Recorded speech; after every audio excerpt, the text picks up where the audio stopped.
Hello everyone, welcome back to the Pacific Northwest Mermaid Tarot.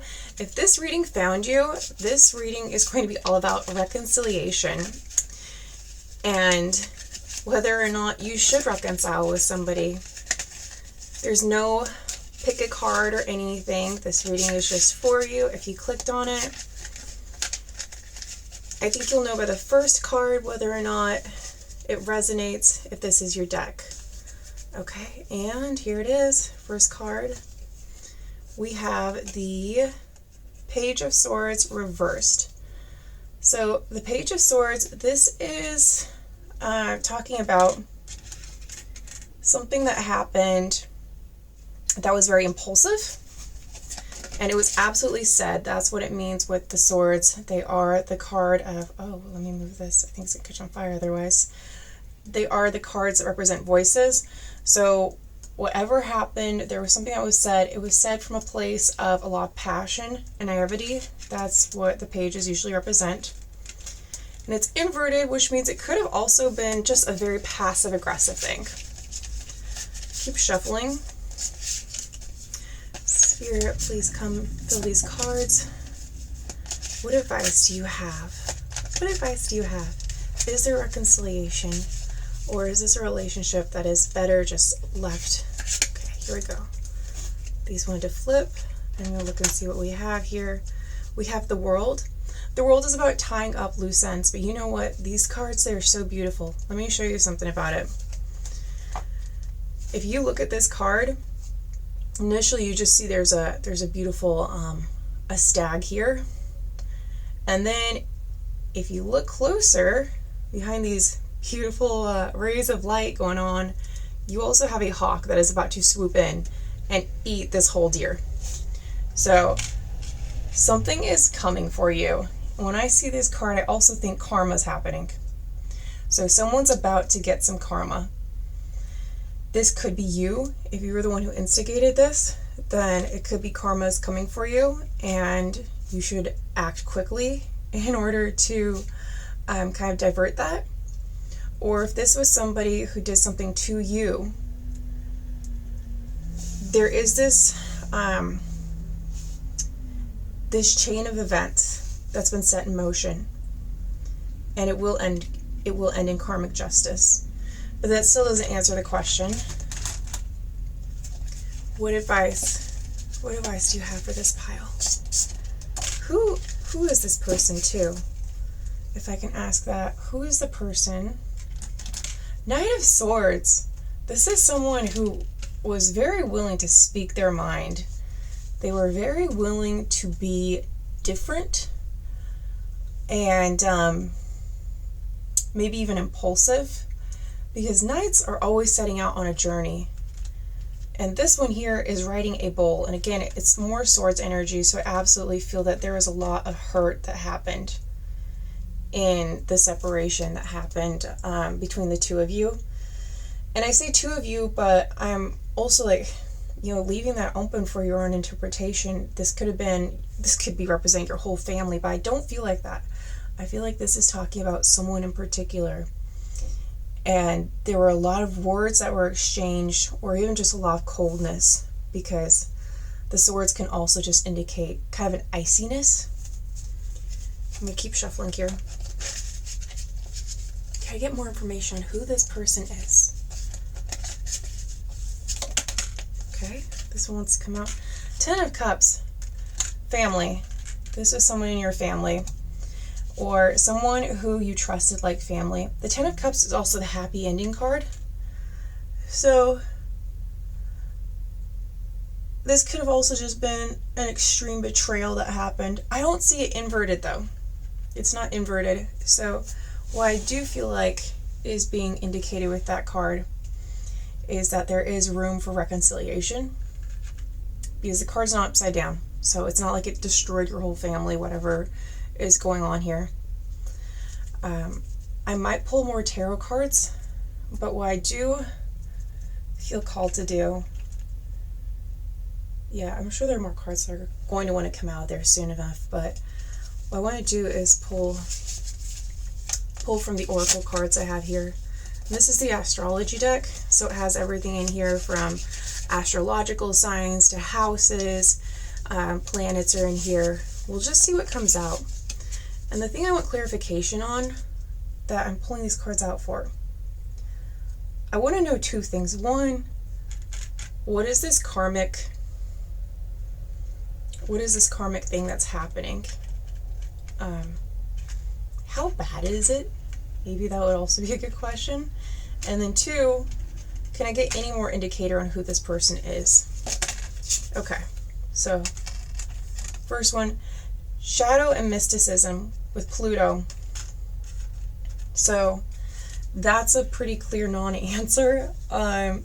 What I hear from that is Spirit is not willing to disclose what the karmic event is that is coming. But with shadow and mysticism, I promise you, you will not see it coming. It is going to be just like the depiction in this card, where the stag is just enjoying the sunlight and this hawk swoops in out of nowhere. Can I get more information on who this person is? Maybe even like a personality trait or just something to confirm.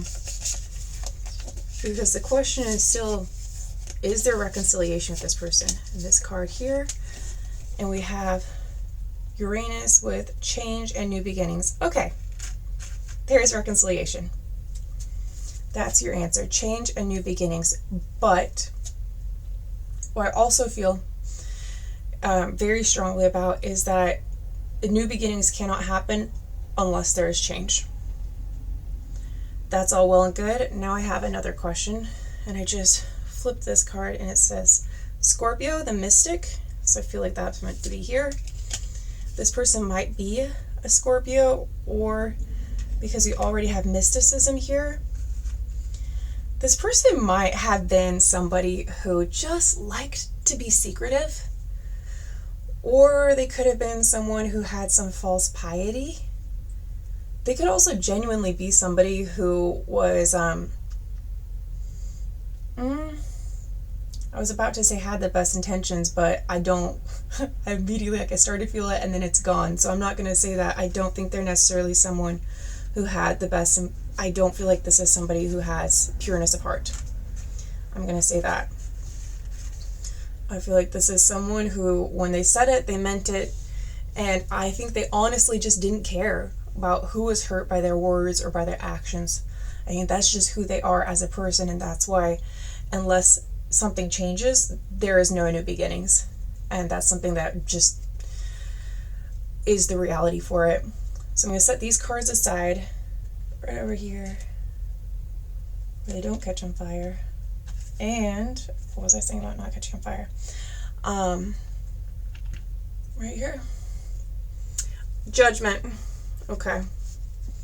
Judgment came out, and the Ten of Swords. And I feel like, well, Eight of Swords is here, so I'm going to take it, but I feel like that's the last card.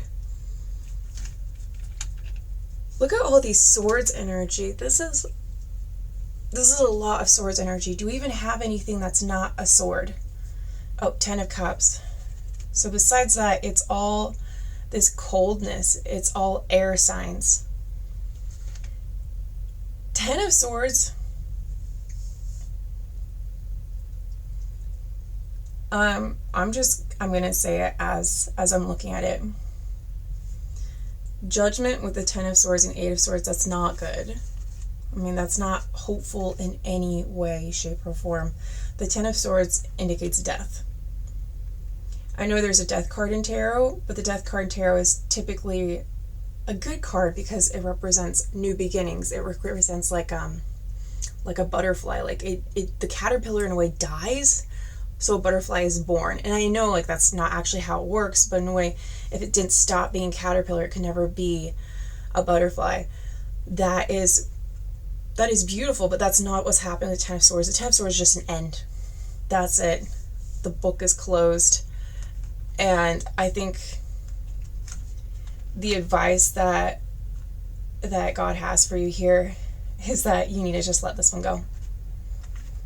And also the Eight of Swords, you are stuck. You are absolutely stuck until you let this go. And even then, you might still feel stuck for a little bit of time. And what I see here with Judgment, and then also the idea of karma coming for this person, I think you need to stay out of the way. It's not your job to be karma for this person. Karma is coming. It's not your job to make them suffer. It's not your job to make things balanced again. That is none of your business. You need to let it go completely. And until then, you're going to be stuck. And this is not a good place to be. And this is interesting because I almost wonder if for some people who are watching this reading, and when I say some, I mean every single last one of you actually, if there are two people you're thinking about, because we did have the Ten of Cups here, not reversed. So was there one relationship or one person who you had briefly thought about and you're like, well, what about them? So that relationship, that one's fine. That one, I think you just need a little bit of time and healing. What I almost see could have happened for some of you is this could have been a partner who caused you to sacrifice relationships with friends or even cut off some family. And maybe they didn't directly tell you you need to, but maybe you felt the need to do that simply because your family was not accepting and you felt very protective. So that relationship with your family or that relationship with your friend or whatever it is that was damaged due to all of this, this is fine. There's room for reconciliation there. You don't even need to be embarrassed about it. But whoever this person is, whether this was a coworker, I get the feeling it was a relationship for a lot of you. I'm so sorry about that. If this was a friendship with someone, you need to just let this go. This person has a lot of negative, just awful energy. And yes, were they to change, genuinely change, where is that change in new beginnings? Here, there would be a chance, but I don't see that happening because the advice that I got from all this was the Ten of Swords and the Eight of Swords, which is you being stuck until you let this go, and Judgment, which is coming for this person here. I'm going to ask for one or two more oracle cards to come out, just however many. Actually, I'm going to do that, and then we get another oracle card too, to just kind of end out this reading with some nice color. I'm also realizing we're just losing some light right now, so it's getting darker. I'm wondering, Spirit, if you could clarify what sign should those who are drawn to this sign should they look for? What advice do you have for them? Just any last thoughts, any last words, because I feel like these cards want to come out of this deck. Jupiter with ideals and magnitude. And I think what this is really indicating here with ideals and magnitude is that this person, you had a lot of delusion about them and you convinced yourself they were someone you wanted, but if you really stop and look at it, you're going to realize, oh, never mind. Actually, this person did not fit my ideals. This person was not everything that I, in my mind, hyped them up to be. I think this person was really destructive. And look at all the karma that they have coming for them. They're really destructive even towards their own life. And you might have at some times felt the need to protect them from their own worst versions of themselves. That's not your job anymore. All right, is there anything else that wants to come out? Both these cards? Okay. Virgo with the Alchemist. Also, Virgo season is coming up. If you're watching this right now and it's like mid-October, we're about to go into, hold on, let me reset it. We are in Virgo season right now, if you're watching this. If you're not watching this in Virgo season, then what I would say is that whenever you are watching this, there's something immediate that's happening. And the Alchemist, alchemy is all about, taking things that are not something, things that are not valuable, and turning them into something beautiful, something that is valuable. It's taking lead and turning lead into gold. And what I see you doing, even though I know it's a bit cliche, is taking all of this pain and turning it into something beautiful. That's your advice from this. And to do so urgently, because again, we are in Virgo season right now. To take this experience, these feelings, these lessons, and don't let them go to waste. Turn them into something beautiful, turn them into something to take with you. And Aquarius with the visionary. Aquarius is an air sign. And these are all air signs here that have been coming up with the swords.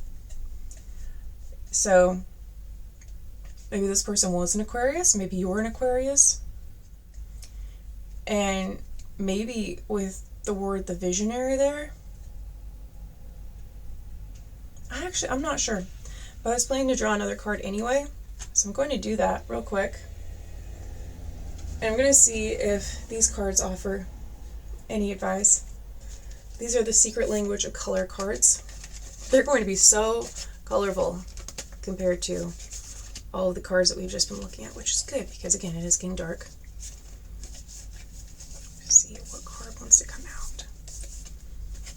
They're also really large cards, which is good because they're very...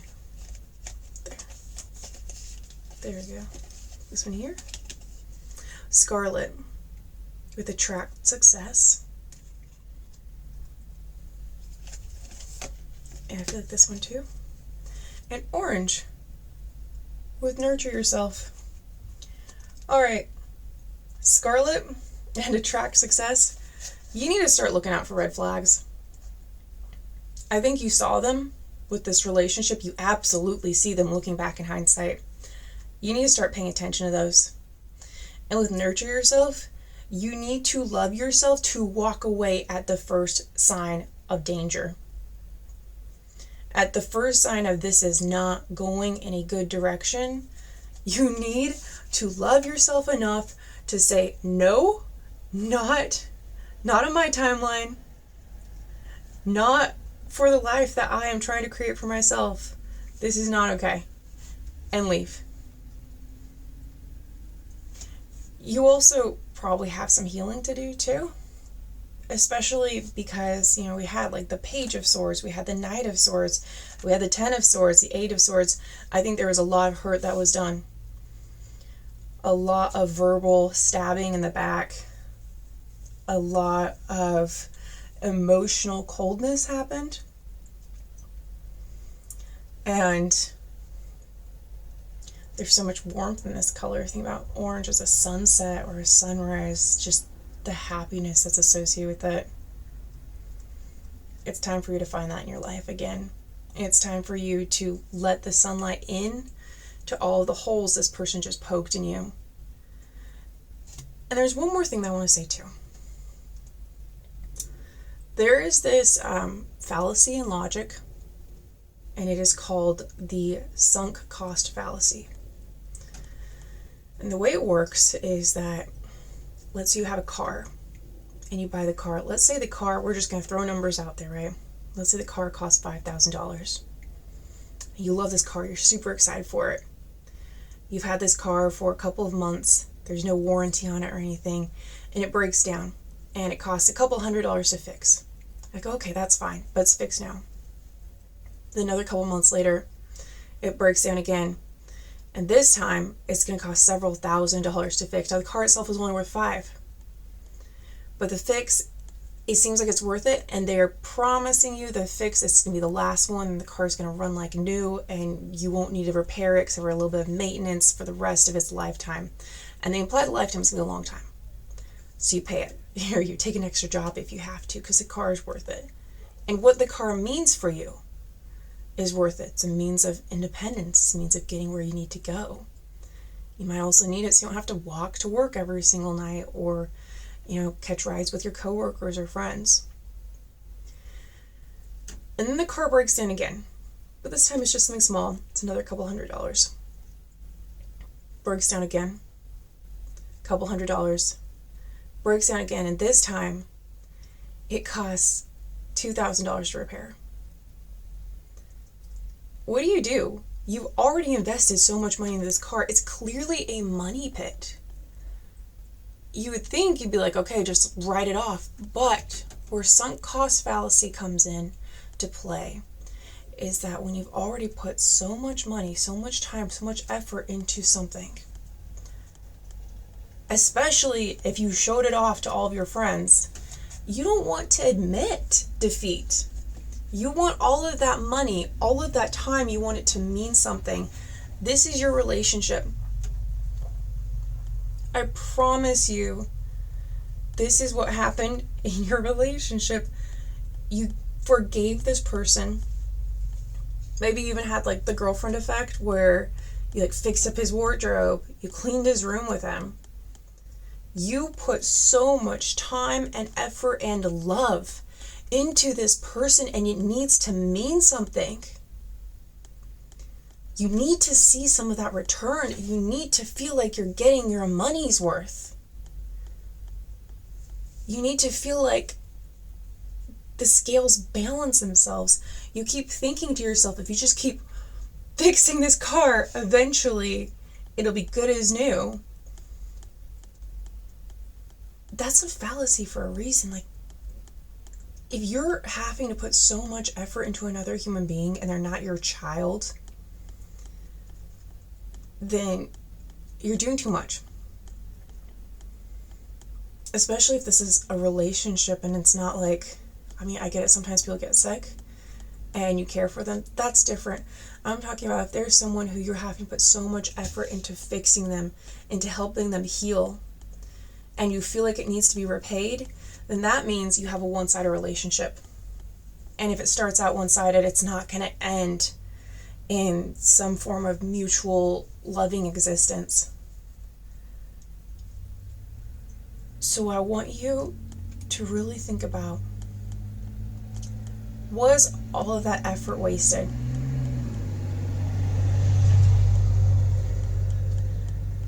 And I'll say this, it was wasted on them, but it was not wasted, period. Because there is a sense of happiness and fulfillment that comes from loving another person, that comes from watching another person grow. And you got to see, like how deep your love is. Yes, you gave it to the wrong person, absolutely, but you are still capable of that, and that is something that I don't think they're capable of. And so you can be proud of yourself for that. And then a little bit more protective of who you give your time and energy to in the future. A little bit more discerning with the acts of service that you show, with the words of affection, with all of the ways that your love language is expressed. I think there are a couple of you too that are probably just so heartbroken because I think you got this person some beautiful gifts during the time that you were together. Maybe they were expensive and you worked hard to be able to pay for them, maybe even said no to a lot of like coffees and fun little treats that you would usually get for yourself so you could afford this for this person, and they never got you anything back.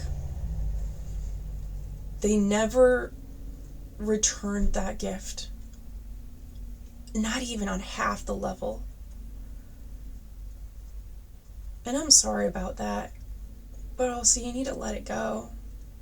I know that's not easy, but this person is never gonna turn around and be like, oh, I was so selfish, I'm so sorry, let me repay that. And if they do, I don't think it'll be genuine. I think you need to remove yourself completely from this situation and just let karma get them. And I know that's going to be hard because I think you still have feelings for this person. Why else did you click on this video? But it's time to just walk away. Let them miss you, but when they come crawling back and they're like, oh, I'm so sorry, this and that, whatever it is they choose to blame all of their issues on, whatever promises they make you, hang up on them. Do it.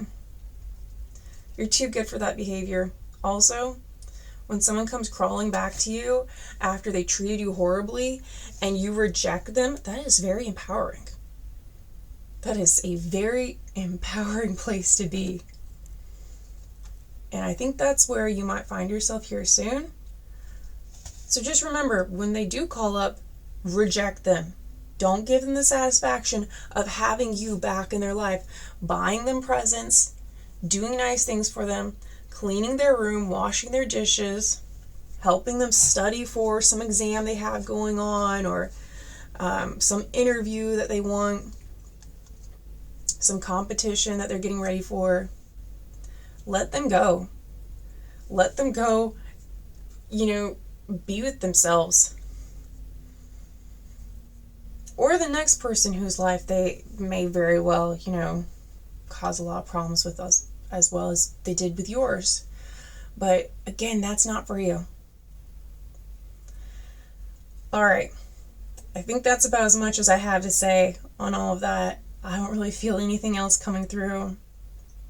I feel like